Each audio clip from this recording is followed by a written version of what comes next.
Ladies and gentlemen, welcome to today's program shining a spotlight on the backbone of our economy, small businesses. Our episode today is about empowering small businesses' dreams inside the SBA. I'm your host, Jada Harris, SCORE mentor and president of SCORE's Houston chapter.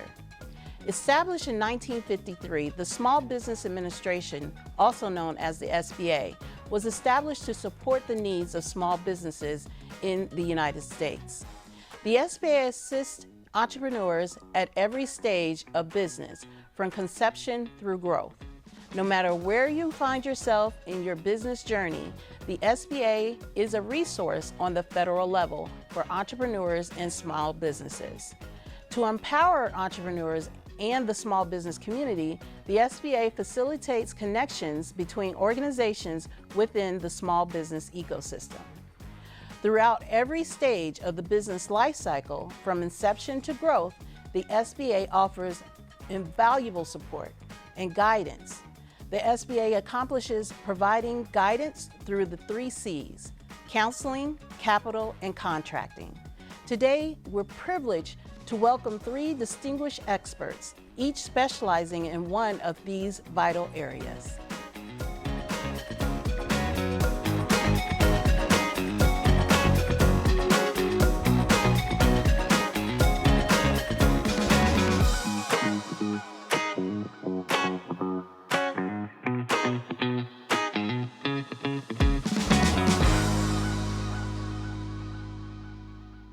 Welcome back to today's episode entitled Empowering Small Businesses' Dreams Inside the SBA.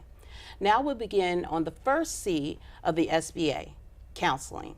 This is where small businesses find the guidance they need to thrive. Joining us today is a true expert in this field, Valerie Maher. Valerie, welcome to today's show. Hi, Jada. Thank you so much for having me. It's a pleasure to be here with you. Absolutely, absolutely. And so to get us started, give us a little background about yourself. How long have you been with the SBA? Sure. So I have been with the SBA since 2007, so 17 years, which is crazy to think about. And I've been here with the Houston District Office for 7 years. Prior to that, I was working in the Washington, D.C. area, more on the lending side. But in my role here in Houston, I'm the lead economic development specialist. So I'm working with stakeholders and business owners throughout our 32 counties that we cover in Southeast Texas to educate about SBA programs and services, all with the mission to help Americans achieve the dream of small business ownership. Wow. And how do you go about providing them with the information? Do you provide workshops or the webinars? All of that. So we do workshops, we do panels, we do business expos, whether they be in person or virtual, and we really team up with our partner organizations here in the Houston area to collaborate on events, all with the goal of helping educate business owners, whether they're looking to start or to grow. Start and to grow, wow. So the assistance that you provide, is it ideal for new and startup businesses as well as growth? And do you provide anything as it relates to disaster or exit? Yes, so we help businesses at any stage in their entrepreneurial journey, whether they just have an idea on a napkin, whether they've already started but maybe they're not generating revenue, maybe they're doing well and they're looking for growth strategies. So we help the full life cycle of the business. And one thing I want to touch on is how do we help these small businesses? So we really connect them with the resources that can help them the best. And mainly that's through our resource partner network. So here locally, we have resource partner organizations who are kind of our boots on the ground to actually help business owners one-on-one via counseling and also with training via on-demand webinars and in-person workshops. And those organizations are SCORE, which you represent, also the Small Business Development Center. We have 2 women's business centers, the WBEA Women's Business Center and the Greater Houston Women's Chamber of Commerce Women's Business Center.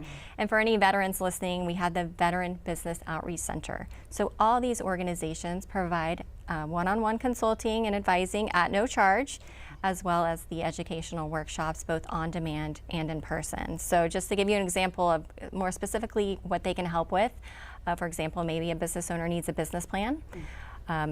Everyone's probably going to need a business plan, especially if they're going to seek funding. They can help with that funding request, helping connect to lenders. Maybe they need help with marketing. Maybe they need help, with growth. The full gamut of what their business needs, these advisors are available to them, again, at no charge. Wow, no charge is always free and amazing for me as an entrepreneur. And so these webinars and especially the in-person events, are they throughout the entire area, the Houston area, or is it, can we go beyond Houston? Yeah, so these organizations that I've mentioned are nationwide. So you can actually tap into these business advisors and training opportunities from outside of Houston, especially, living in the virtual world post-COVID. There's a lot of virtual opportunities for learning. So you don't have to limit yourself to just what's going on here in Houston, but that network of resource partners is available nationwide. That's excellent, especially if I'm trying to start something new that is going really well in a different area of the country and bringing it here to Houston. I can connect with the SBA and SCORE to explore those opportunities. Now, the term small business is thrown around very frequently. How do I know if I'm a small business? Well, it's a staggering statistic that you may not realize, but over 99.5% of the businesses in the Houston district are considered small by SBA standards. So chances are you fit into our size standards. If you're curious, you can go sba.gov/size standards and actually look up how you are measured. You need to know your industry code or NAICS code. You can go onto that size standards tool on the SBA website, put in your NAICS code, and it'll tell you how you're measured, which will, dependent upon your industry, be measured by either your number of employees or your annual revenues. Just to give you an example, you could be a manufacturing firm with up to 1,500 employees and still be considered small. Wow. So although we're the Small Business Administration, we help what are considered larger businesses as well. Well, you mentioned business research. Does the SBA help with business research? So it's important, especially those businesses, that are looking, what kind of industry should I get into? Where's my competition? The SBDC actually is a great resource for market research. Business advisors within SBDC have access to tools and databases that you as a business owner could do yourself, but it's going to be timely and it's going to be costly. Yes. And again, this is a service that's offered at no charge. So the SBDC, dependent upon your needs and what exactly you're looking for that research for, they can pull customized reports for business owners or those looking to start a business, again, at no charge. And that's so necessary when starting a business, especially in the Houston market, Right. which makes us unique. We're the #1 port in the United States, which allows us to receive a lot of business, not just here in Houston and the United States, but around the world. Right. And lastly, Valerie, how do we stay in contact with the SBA? Yes, so absolutely. If you have not visited our SBA website, I encourage you to do so. One, you can go to sba.gov, but also specifically to our Houston District Office website, sba.gov/tx/Houston. You can see our calendar of events and all the things that we're doing in and around the community. You can sign up for our email updates. That's probably the best way to stay connected because you'll get a weekly e-blast of where we're going to be, what we're going to be talking about, which is really a deeper dive into all of our main programs. We're also doing events that connect business owners with our resource partners. So you can come out and meet SCORE mentors, SBDC advisors, our women's business centers, our BBOC. Also connect with SBA lenders for those seeking financing. So look at that calendar of events, sign up for our email updates. And if you're on social media, you can follow the SBA Houston District Office on X and also on LinkedIn. And of course, you can always reach out directly to our Houston office, houston@sba.gov. We're very responsive. We want to help our business owners, our local community thrive. Yes. And so those are the best ways to stay connected. Absolutely. Thank you so much. I really appreciate that and appreciate your feedback today as well as the information that you provided. Being the 4th largest city in the United States, it makes us an amazing ecosystem for any small business all over the United States as well as the world. So thank you, Valerie.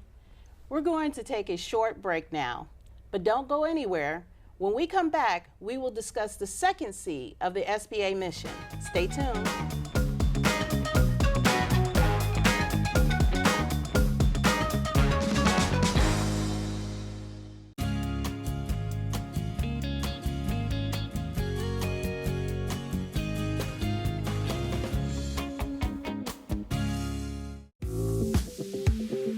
In Houston, we make tomorrow together. But first, we make dinner together.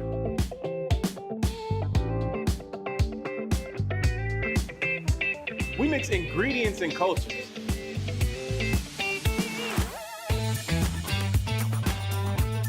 We create excitement that you can taste. And experiences to savor. Join us in Houston. Let's make tomorrow together. We could start by telling you how sleek it is, how it's at the edge of innovation in its industry, that it makes connections faster and more convenient. We could promote the fact that even traffic signals give it the green light, and that it moves so quickly we had to give it its own lane. Or you could just ride. Discover where this rail-like ride is going next. Visit ridemetro.org/Metro Next. You're a local. You're one of us. And we want to give you a richer, more exciting experience. Come on. We'll share the food that wowed national cooking shows and take you to the attractions that put us in Travel and Leisure's top 50 places to visit in 2023. And then we'll take you out to a ball game to see our World Series champs. Let Houston take you further. Let's get together. Book your stay today.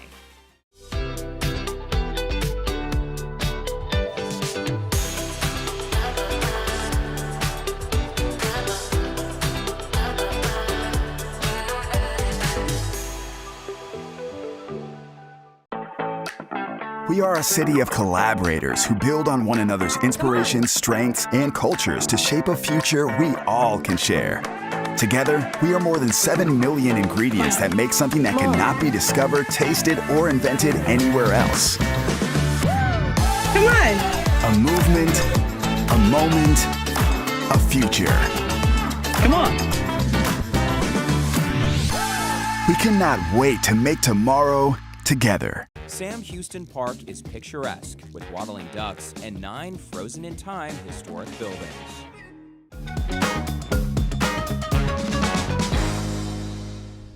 Welcome back, everyone.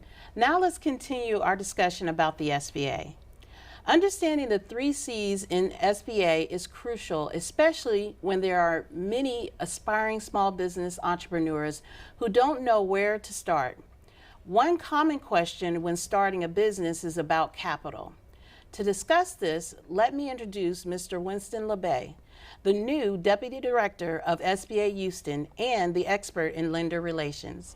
Welcome. Hello. Hello. How are you, Jada? I'm doing well. Thank you. Thank you. Good to see you. Yes, so great to see you as well. Sure. How long have you been with the SBA? Actually, 4 years this past May the 11th, 4 years. Prior to that, I was a commercial lender for 25 years here in Houston, and also a chief lending officer at a small community bank. So I have several years of commercial lending experience, but it was a great opportunity to join the SBA team back in May 2020. Wow, absolutely. And that just makes it even stronger information that you can provide to our entrepreneurs and small businesses as it relates to lending, because you've been in the trenches, you know, helping small businesses get the lending they need to start their business. Absolutely, absolutely. It's exciting to be able to bring in both worlds, the lending perspective and then working with small businesses. When I joined the SBA, I joined the economic development team with Valerie Maher. So she taught me a lot about outreach and training, if you will. And then I moved over to the lender relations team where I was working directly with lenders. So as I tell my former peers in lending, it's the best world to be in. Absolutely. And your newest position as Deputy Director just came in the last couple of months, and we're excited about what it's going to come with not only you being the new Deputy Director, but also our Director, Mr. Mark Winchester. Yeah, I'm excited. Yeah, it happened a few weeks ago, actually, so I'm still getting used to that title. when people introduce me and they say deputy director, I look around the room for someone else. But no, I'm excited. Yeah, absolutely. And so let's kind of talk about what's going on in the small business world and entrepreneurs needing lending. How do you go about getting an SBA loan? And I say that very loosely because the SBA does not give loans. Am I correct? That is correct. The SBA does not loan directly unless it's a disaster loan, a disaster situation, and we have the disaster office that handles that. So the small business owner, we encourage them and suggest that they reach out directly to a lender. We actually say to them, look, you should start with your organization, your bank or your credit union, wherever your money is, your deposits, and then find out if they do SBA lending. And then if not, then they can reach out to you guys at SCORE or one of the partners for guidance on the lenders that specialize in their specific industries. Absolutely. And relationship is key in business in general. But when you develop the relationship with your bank, it gets gives the opportunity for the bank to champion for the small business so that they can have a better opportunity of getting a loan. And then the SBA guarantees it, correct? That you're perfect. The relationships are very, very important. I speak to that every day when I'm out in the community talking to small businesses, on panels, if you will, and other events that my colleague Valerie Maher may have mentioned. We talk about relationship building, and I remember once I was in Acres Home, actually, and I was doing a presentation, and I talked about relationships, and someone said, why are relationships so important? I don't get it. But I told them, you said it, champion, you know, you develop that relationship with the banker, with the lender, business relationship, right? Then, you know, you apply for a loan, they're going to try to work and get that deal done for you because they understand the business, you've had conversations with them, and so they're able to articulate that to the loan committee or to a board committee. So yes, relationships are very, very important. I've attended a couple of your workshops in the past about lending, and you shed some light on the role of the banker for entrepreneurs and small businesses, as we just stated, that they champion because there's a second level. It's not the banker that's providing the decision. The decision. It's the I forget. It could be a committee. Yeah. Chief lending officer, like I was. A chief credit officer. Yeah. So a lot of times the person that the small business owner is speaking with is a business development officer, right? Yes. And so not to minimize their role, right? But they gather the information, make sure they have a complete package, and then they take it into either a loan committee or a centralized underwriting department. So that means that the people that make the decisions never see you, the borrower. Right. So it's so important to have that relationship so that that person is articulating the information on your behalf. Okay. So as it relates to credit scores, does the SBA help in developing the credit score? Is it, how detrimental is the personal credit score versus the business credit score? So when it comes to the personal credit score, now the SBA, we don't give guidance as far as helping them restore their credit, but we do recommend they go to a SCORE or one of the resource partners for technical assistance.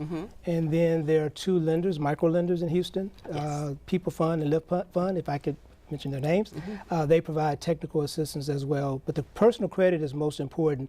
A lot of lenders, probably most lenders, don't really base a decision on your business credit score. They're basing a decision on your personal credit score.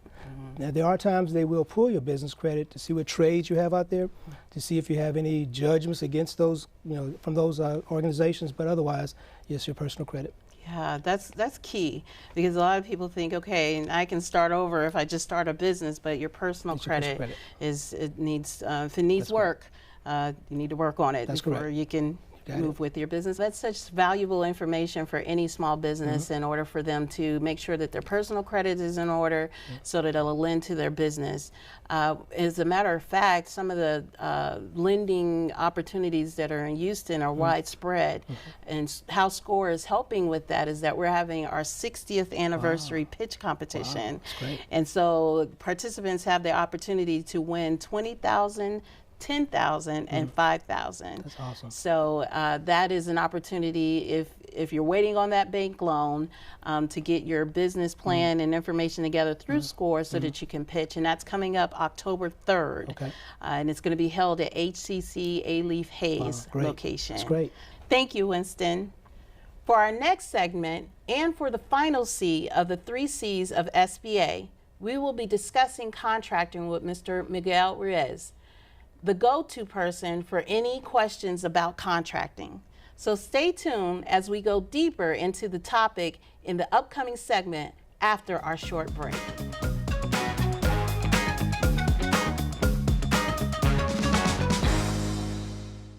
At Metro, your safety is job one, every day. And we're committed to making your ride even safer. With security cameras on our transit vehicles and live monitors on many of our buses. Blue light call boxes at our bus and rail facilities. Metro Police, providing peace of mind. And MPD Connect, the app that lets you report suspicious activity instantly to Metro Police. Metro is building a safer transit system, so you can drive less and do more. Houston First Corporation introduces a new cultural center in downtown Houston, Lynn Wyatt Square in the Houston Theater District, with oak trees, water features, and programming open to the public. LynnWyattSquare.com. When your goal is to save time and money, book online with EcoPark and EcoPark 2. Now that's a smart game plan. Travel smarter, park smarter. EcoPark and EcoPark 2 at IAH. In Houston, you're a local. You're one of us. And we want to give you a richer, more exciting experience. Let Houston take you further. Let's get together. Book your stay today.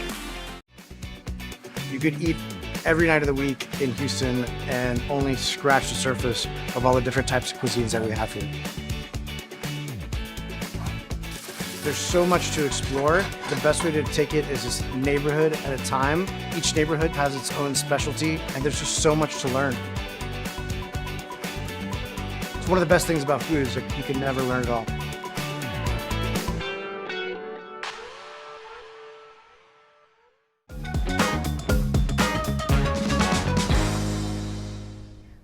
Welcome back, everyone. As promised, we have another special guest expert joining us today, Mr. Miguel Ruiz, from the Small Business Administration's Government Contracting and Business Development Programs.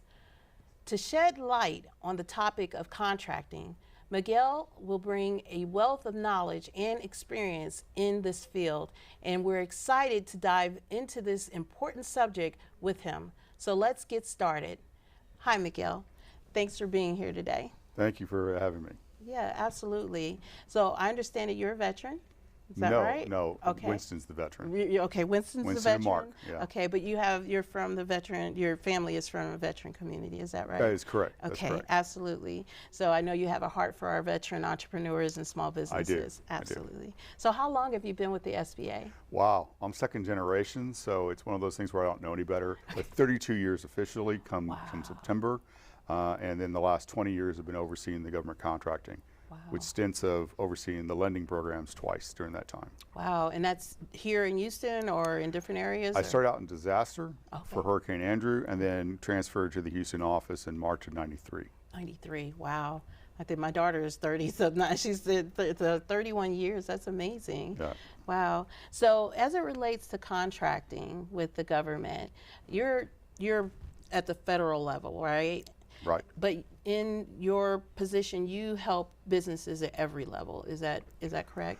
Correct. So at the federal level, it's very important that businesses be able to fulfill what Congress and regulations call for to get done. What we're looking for contracting officers is for someone to provide a quality product or service delivered on time and at a competitive price. Mm-hmm. That's it. That's how they keep their job. Okay. And how they're able to do that is a wide gamut. So it behooves us to encourage and help foster the small businesses to be able to do not only federal but also state and local, because a lot of times that's how you start and you grow towards it. Mm-hmm. Because the federal government, because of it's so wide and encompassing, is about scope and scale. Scope is how much you can do, and scale is how deep you can do each thing that you do. Okay, so as you go up the chain, the more scope and scale it becomes apparent to you. So performance becomes very important to you. And remember, it's our tax dollars at work. Mm-hmm. So, we're just not going to give it to somebody who's never done it before. Mm-hmm. If somebody has that, they got lucky, right? Yeah. Because for the most part, contracting officers, again, They have only 3 things they have to do, and they're going to find that each and every time. Absolutely. And so aspirations of doing business with the federal government, like you said, if they get a contract first time, that's pretty, you know. It's time to celebrate. Yes. Right, exactly. But starting out at lower levels, such as the city and the state, municipalities, school districts, that's helpful to learn the process of contracting, government contracting. Correct. And in our section, remember, it's government contracting and business development, because it really, we're trying to do that holistic approach to where when you get done with using our programs, you're better off, right? And one of the key acumens of business is diversifying whatever you do. Yes. So you don't want to just do extensively all government. At some point, you want to bring in the private sector, because you'll find more opportunities in the private sector. Yes. Government, you may or may not do that. I use an example that, remember, the space shuttle program was ending. Yes. And then they canceled the next program. And we had a bunch of body blows here in the NASA Johnson Space Center area, people losing their jobs because they were all vested into the federal sector. If they would have been more diversified, maybe the outcome wouldn't have been as severe. But again, that's hindsight. We want the businesses to do well, but we don't want them to get extremely frustrated and leave. You know, we're here for a reason. We're here to cultivate these small businesses from start to finish. And when you say diversify, you're saying B2C, B2B, B2G. Correct. So business to client, business to business, and business to government. That's right. And I like to add a business to global at this point, because we are a global And that's advanced thinking for the contracting side, because there's a lot of things that we do that you can take abroad, and that's where really good margins can be made. Lots of money can be made in the international sector, but again, it's one of those nuances where you have to learn some fundamentals, and you can really thrive in it. Yes, so many individuals that come to me through SCORE and want to learn more about contracting just started their business 2 months ago, and they said, I want a federal contract, and I have to bring them back down to Houston, come back to Houston, to let them know that there's opportunities that, you know, to help them to get their feet wet, so to speak, so that federal can be on their radar. I also provide them with the instruction of using a federal contract that may be existing or coming soon, or maybe even historic, to use it as a guide in building their business infrastructure. So my question to you is, what resource partners do you utilize when you're helping with government contracting? So the government contract, depending on which level of government, each of the levels, the entities will have a contracting or procurement section, okay? And many of them have a small business initiative, because they normally have federal contracts that they have to fulfill. Yes. So there's 3 different levels of government, right? There's different nuances, different regulations. So is there anybody that can help you out? Of course. Congress created the APEX. It's actually the Procurement Technical Assistance Program. They've rebranded because they raised the level of the program from where it was to the Secretary of Defense, which is the cabinet member. So the APEX Accelerators is a network across the country. We happen to have a fantastic one here through our partnership with the University of Houston. And the APEX is the only entity that's, one, your tax dollars go to pay for them. It's all free of charge, okay? And they swim in all the government waters. Wow. Okay, so they become very influential. It's spot on, you know, here's the advice, they're tried and true methodologies. They make sure you're compliant, and compliance is the biggest thing about government contracting, okay? Because if you don't do what we wanted, when we wanted, how we wanted, you're not in consideration. And once you have that out of the bag that you don't do that, it's hard to replace, right? It's hard to convince them otherwise. As mentioned with the previous segment, relationship is key, and building the relationship with the government. If you can't deliver, that sours your relationship with the government and moving forward in acquiring contracts. I want to thank you for your input and insight today. It's been, you know, this is my jam. So when you're, you know, talking and providing the feedback that you've provided for small businesses, I can't see any way for them to do anything but thrive in the contracting area. Thank you, Miguel. Small businesses are the backbone of any economy, and with the support of initiatives like the Small Business Administration, it is certain that small businesses can grow. Look out for our next episode on HTV.